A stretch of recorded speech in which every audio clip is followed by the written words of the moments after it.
All right, in this video, we're going to go over the appraisal contingency addendum. What you'll first have to do is when you are writing an agreement of sale, you do have to indicate that you're attaching an appraisal contingency. So I'm going to show you that first. I'm going to scroll to the very last page.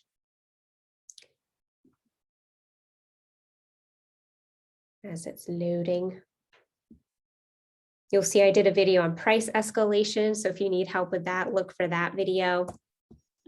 But you'll see here on the last page under special clauses, the following are attached to and made part of this agreement if checked.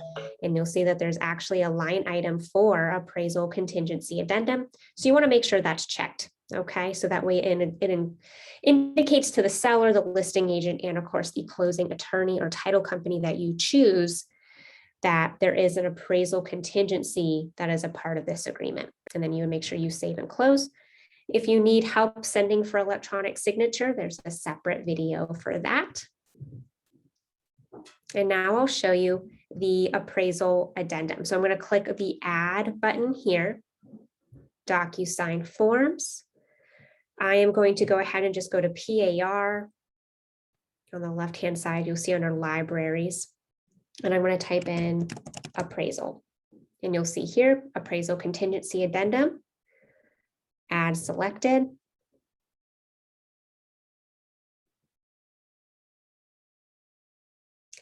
And I'm going to open it. Again, my apologies, internet's just a little slow today. You'll see property address, seller's name, buyer's name. And then you'll see a couple different options here. The appraised value of the property must be equal to or higher than the purchase price. Or you can type in a minimum appraised value if the purchase price is not specified, whichever is less. You'll give a contingency period. You want to make sure that that contingency period ends before closing. But you do need to be realistic. In a seller's market or a high demand market, it takes appraisers a little bit more time. So don't do like a week or two. Sometimes it takes appraisers 2 weeks to get out there, then 2 weeks to get that appraisal in. So just make sure it lines up though with your closing date. Then of course, there's additional options. Option 1 says if the terms of paragraph 1 are satisfied or if the appraisal is not completed within the contingency period, buyer accepts the property and agrees to terms. So what that means is if the contingency period was outside of closing and the lender didn't need that appraisal in, the buyer's just accepting it as is. Or if the appraisal comes back at purchase price or higher or whatever minimum number that they indicate here, buyer says, yep, I'm going to move forward with my purchase.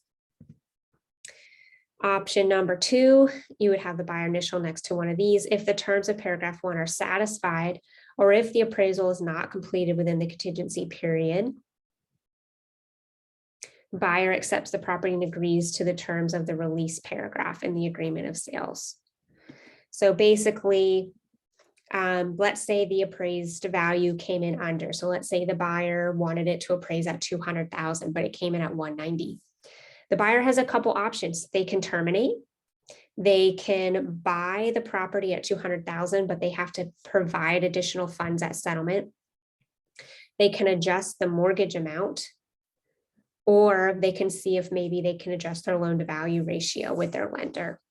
But they do have the option to terminate, or you can actually negotiate to see if the seller will come down in price. But you would have your buyer select 1 or 2 of the options. If they decide to terminate, if the appraisal does not meet the minimum purchase price, the buyer does have to provide a copy of the appraisal report to seller. So they can't just say, hey, it didn't come in at appraised value, it came in $10,000 less, we're not buying it. They have to prove that by providing a copy of the appraisal. With that said, if the appraised value comes in at or above purchase price, the buyer does not have to provide a copy to the seller. So the seller does not have to know if the property appraised $10,000 above purchase price. It's only when it appraises less. So that is your appraisal contingency addendum.